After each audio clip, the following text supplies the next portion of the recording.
Good morning, I'm Nikki Stanzione. And I'm Kristen Van Dyke. And this is New Mexico Style, and it's back to spring today. It is. Back to the warmer weather. It's a little chilly out right now, but it's going to be nice this afternoon. Not too bad. And, you know, believe it or not, there is actually a holiday that encourages dishonesty. Today is National Tell a Lie Day. Wait a minute. Yeah. You know what else today is, right? What? National Hug and Anchor Day. It is? Hug and Anchor? Hug a TV when anchor are we? day. Well, we're TV hosts, so do we have to go But ahead? I'm kind of, when I do news, I'm kind of an anchor. That's okay. Hugs. Yay. I'm not supposed to hug on the air. But wait, why is it coinciding with the National Lie Day? Was it Don't Tell a Lie or Tell a Lie? Tell a Lie. Tell a Lie Day. Is it Tell a Lie? Or Yes. Tell a lie. Yes. Tell a lie. I think it's kind of weird that they're on the same day. Well, I don't know. I mean, and I think it's weird that it's also the same week as April Fool's because, you know, that's kind of like a tell a lie. Like, you get a pass for the lies that day because you're kind of tricking people more so than lying. But I think this is a bizarre day. I don't really know if I approve of this day. Yeah. And you know what else is interesting, too, is like when you think about it, so you're like, tell a lie. Everybody's going to tell a lie. But believe it or not, people tell a lot of lies. Oh my gosh, just the basic things. And the basic part of your day, like sometimes somebody will say, you know, do I look good? And you don't want to hurt their feelings. You'll say, oh my God, you look great. Right. I try not to do that because I wouldn't want somebody doing that to me, but it's not always easy. No, right. 7 times a day, according to Psychology Today. That's the average number of times that people lie. So if you want to call them fibs, little white lies, tall tales, stretching the truth, there you have it. It happens still a lie. lot. Yeah, well, this holiday actually celebrates lying. I mean, this is not a good thing. I mean, I personally, I don't know if I can trust anybody now today, now that we've just told the whole world, or at least everybody that watches the show. You could almost make it an April Fool's joke day because you can tell a lie and trick somebody, but... I'm really skinny. No, that's not a good one. That's not a good lie. How about, Have you told any lies yet today? That's what I want to think about. Have you yet? Have you told... Think back to your day. Okay, because you know, we do this a lot, and I think we don't even think about it. Even excuses can be considered lies, like if you're late to work. And think back to today. Anything that you said so far, has it been a lie?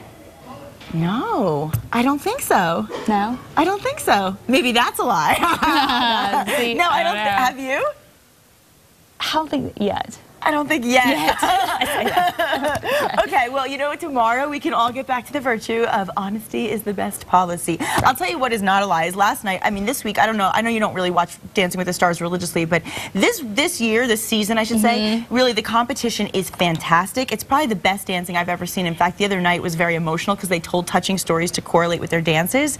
And it was one of those nights where you're like, I don't want anybody to go home. They're all so good. But in the end, they got rid of Jack Wagner, you know, 80s heartthrob from General Hospital / singer of All I Need Is Just a Little More Time. And for him, he was cute back in the day, but now, you know, all these young guys are up against him, like that hot William Levy guy, and you know, just some younger actors and performers, and he didn't make it, so he's goodbye. Oh, are you sad?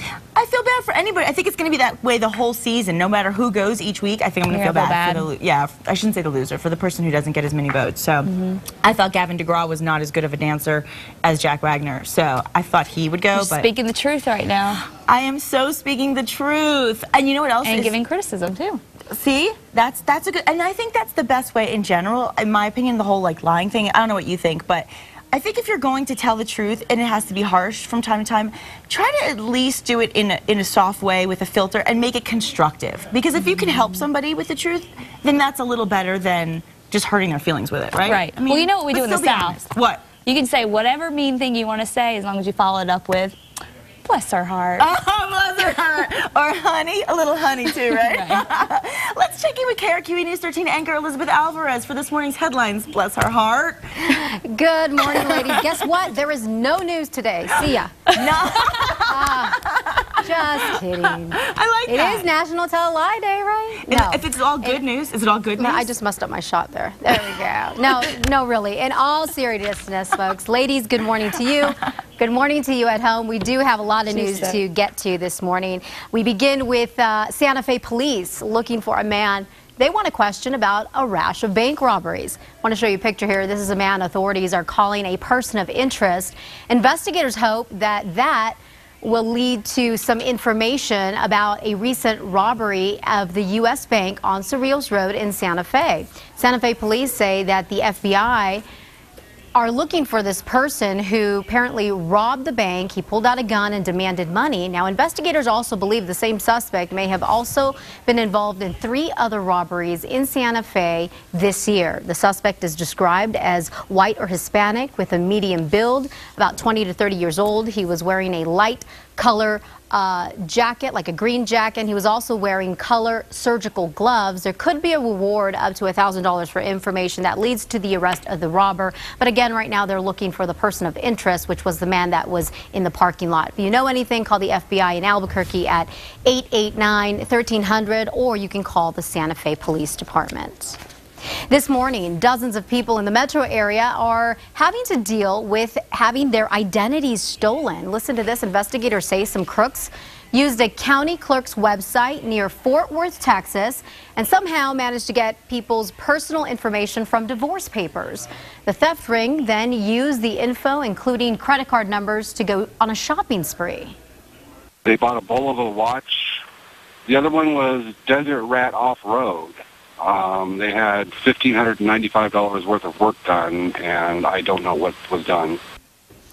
Now, the people from New Mexico who were ripped off all got divorced or had some sort of dealings in Texas, in the Texas court system in the past year. So far, investigators have arrested 11 people related to this theft ring. An Albuquerque firefighter faces the last of 3 surgeries today to remove a deadly brain tumor. 24-year-old Vincent Cordova has been in California this week for the procedures.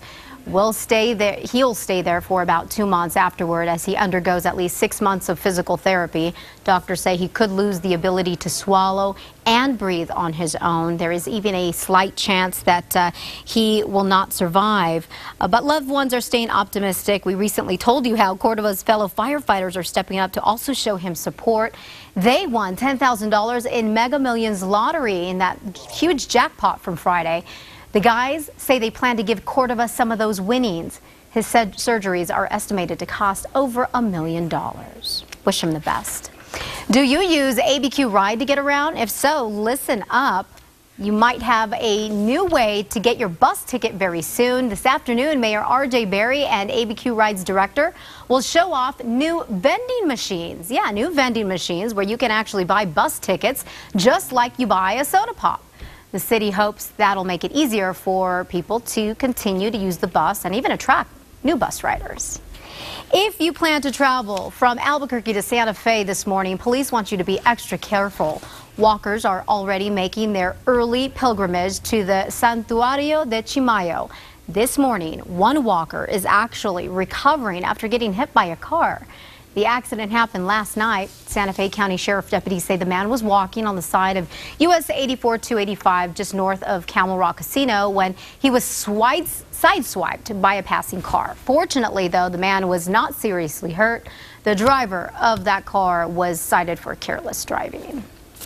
The storm we got yesterday is certainly great news for skiers, especially. Taos Ski Valley got more than a foot of fresh snow, and its lift tickets are $50 a day for this weekend, which is really set to be the last weekend it's open. Sipapu also got more than a foot of snow as well.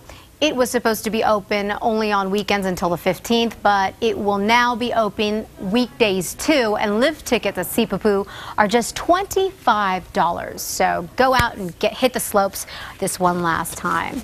And that wraps it up for your Wednesday morning headlines. Be sure to catch Matt Morrow, Kristen Van Dyke, and myself every weekday morning beginning at 4:30 a.m. on KRQE News 13. Ladies, happy Wednesday. Wednesday. You're about to tell a lie. It's the whole line Wednesday. thing. Yeah. Thanks, Elizabeth. And I don't think Kristen's going to be hitting the slopes anymore. I think she's done for the season. I am done. You're done. Officially. You're finished. You're finished. But what's not finished, of course, is the Hollywood buzz. We like it every single day, and we especially like it on Wednesdays when we get to talk to TMZ. All right, TMZ correspondent Gary Trock joins us from Los Angeles. Hey, Gary. Hi, Gary. Hey, how's it going? It's going great. We want to get to our first story, which is really interesting. Transgender beauty queen Jenna Talkova is taking center stage in the media circus right now. We hear she got booted out of the Miss Universe pageant for not being born a woman, of course, hired attorney Gloria Allred, then took on Donald Trump, and now you guys at TMZ is reporting that her photo shoot nearly shut down a swanky LA hotel. My goodness, she's drawing a lot of attention. What is it all about? Yes, so the other day, Jenna showed up at the Hotel Wilshire restaurant. It's called The Roof on Wilshire, and it's basically this awesome restaurant on top of the hotel with a pool in the middle of it. Yeah. It was during lunch rush, and it was packed. Nobody was at the pool right now, but Jenna showed up with a full photo and film crew and had like a photo session in front of everybody in a bikini, and people were complaining. They were like saying, hey, what's going on here? What's this whole, because it wasn't just like a quiet little thing they kept to themselves. They were making it very well known. They were up here taking these photos, and it was all about her, and it was just very odd, like all about me type of behavior. The management had to ask her 3 separate times to stop shooting. She wouldn't do it. Finally, she was staying at the hotel and her room wasn't ready yet, so finally the management had to make her room ready up ASAP and escort her from the restaurant to her room to get her away from all the guests. So it is kind of an odd story. Wow, talk about a publicity stunt. I mean, yeah, I mean, obviously, exactly. That was the whole purpose of it. You know what's so funny? We're talking about Trump. To me, in all honesty, and Ivanka Trump is like my idol. I love her, and she's the classiest woman I think alive. But she kind of resembles Ivanka. It's like Ivanka meets Nancy O'Dell. Do you see that? Yeah, no, it is. It's definitely polar opposites. Yeah. Yeah. Well, she's a very pretty lady. I'll just say that. She's Gorgeous. I mean, yeah. Hopefully, hopefully all the attention she's trying to stir up, at least, I mean, at the end of the day, she's attractive and, good for her. It's not like she's doing something bad. It's not like she's doing anything wrong. It's just definitely. It's just an interesting choice. She's just trying to get her 15 minutes. Exactly. Absolutely. Yes. Absolutely. All right, now you guys are also reporting that Ashton Kutcher will play Steve Jobs in an upcoming movie about the Apple co-founder, which begins filming in May. So, do Apple insiders really think he's up for the task? I know he has a whole hippie background type of thing, but what did the Apple insiders say? Yeah, I mean, you know what? We actually talked to like a huge Apple insider, Steve Wozniak, the Woz. We had him on TMZ Live, and he is in full support of Ashton being Steve Jobs. Thinks that he'll play the role great. Thinks he's definitely up for the challenge. But I don't know if Ashton can do it. I mean, Steve Jobs is a very complex character. I think physically they share a lot of similar characteristics, but it'll be interesting. So it hasn't started filming yet, but I'm sure we'll start seeing some pictures of Ashton dressed up as Steve Jobs, in the future. Definitely a conservative role for him. It'll be interesting. Not so conservative, on the other hand, is Levi Johnston. I mean, this guy is best known clearly for knocking up Sarah Palin's daughter, and clearly hasn't learned his lesson about birth control, and is now expecting another baby with his current girlfriend. So I know he talked to TMZ. What's he told the team? Well, he's basically trying to impregnate the whole state of Alaska, and he's well on his way. So now, he's gotten his girlfriend pregnant. She's a school teacher out in Wasilla. Actually, comes from the same town as Bristol. Oh, so we had Levi on TMZ Live yesterday. He talked about it. Said he's very excited. He hinted that maybe they'll get married in the future. I don't know. That's the same stuff he said about Bristol. Exactly. And he also says that he hasn't seen Tripp, who's the baby the son he has with Bristol. Says he hasn't seen Tripp in over a month. He says that the Palins are keeping him from Tripp. I don't know if that's completely true. I mean, it seems like Levi kind of has his hands full with the new girlfriend, and it'll be interesting to see kind of what happens here and if the new baby affects his custody case at all. Interesting. Well, thank you so much, Gary. Another guy who likes his 15 minutes for sure, that Levi himself. So anyway, have a wonderful rest of the week, Gary. Thanks so much. And of course, you can catch TMZ weeknights at 5:30 right here on 2 Casa Fox. Yeah. That boy. Always fun to catch up on the celebrity buzz. I know. Wow, some interesting stories today. Stories, but I'll tell you what, that Jenna, she is really a beautiful. I mean, and did you see what I mean, though? Didn't she have that Ivanka / Nancy O'Dell look, I could totally see that. That's a really good point. I mean, man.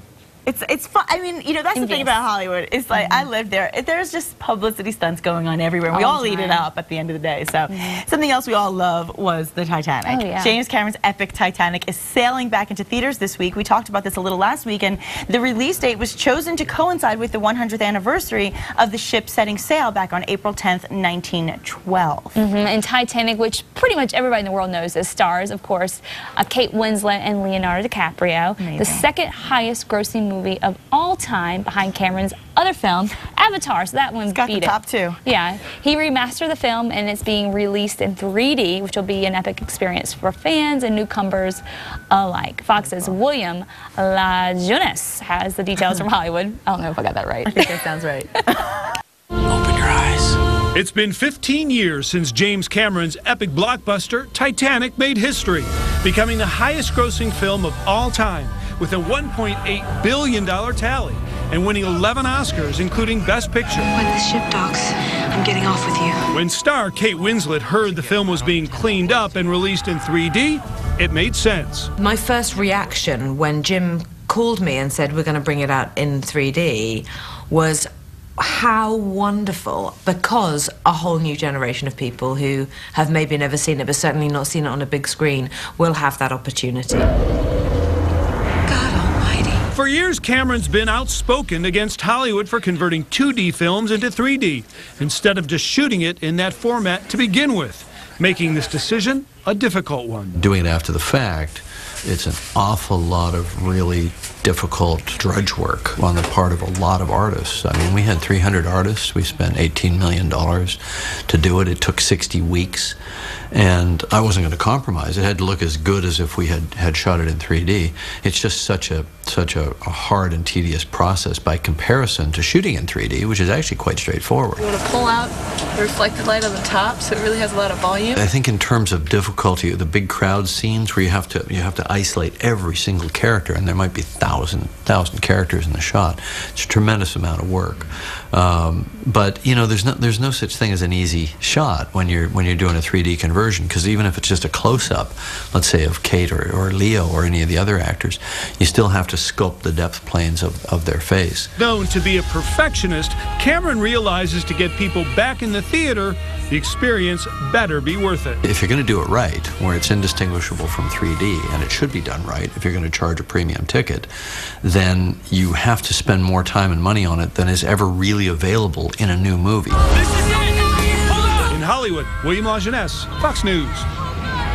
God, amazing. You know what I think about all this? It's like with the way we are now, we watch so many things on our phones and on our computers. I think that the movie world and filmmakers like James Cameron are just kind of coming up with ways to say, hey, I want to make the movie-going experience a true, exciting, exhilarating experience that you can't get anywhere else but in the theater. And I think that's probably why they're trying to step it up a little bit. Yeah, I think so too. You know what I say though? I'm still mad about this. What? That board, when they're trying to float on it together, they did not try hard enough. I agree. I think they could have both fit on there I totally and lived, and it could have been a happy ending. They could have totally They barely lived. tried. Fix that, please. Right? Make it seem like it's a little more impossible. Oh my gosh, I always felt the same way. They could have just hung on just a little tighter, right? Just a little bit, and they could have both fit. They're both. They could have fit. Yeah, I agree. Okay, and moving on. Come on, guys. A new study reports that more Hispanics prefer to identify themselves by their family's country of origin rather than as Hispanic or Latino. More than half say that most often use their family's country of origin, such as Mexican, Cuban, or Dominican, to describe their identity, according to the Pew Hispanic Center report. Only 1/4 use the terms Hispanic or Latino. It's interesting. The U.S. government mandated the use of the terms Hispanic and Latino in 1976, but the meaning has now evolved. And outside of the U.S., these terms are not as widely used, and so they may have different meanings. And you can actually read the full report at pewhispanic.org. Really interesting. Yeah, something you know, you just don't even think about it. But it's something. It's definitely something to look into. So another thing to look into is that weather that's getting better. It is getting a lot better. Let's take a look at the forecast now. Beautiful day for us. We'll see a lot more sunshine than we saw yesterday, and of course it will be warmer. Yesterday we topped out at 42, and we're going to beat that once we get through 9 o'clock this morning.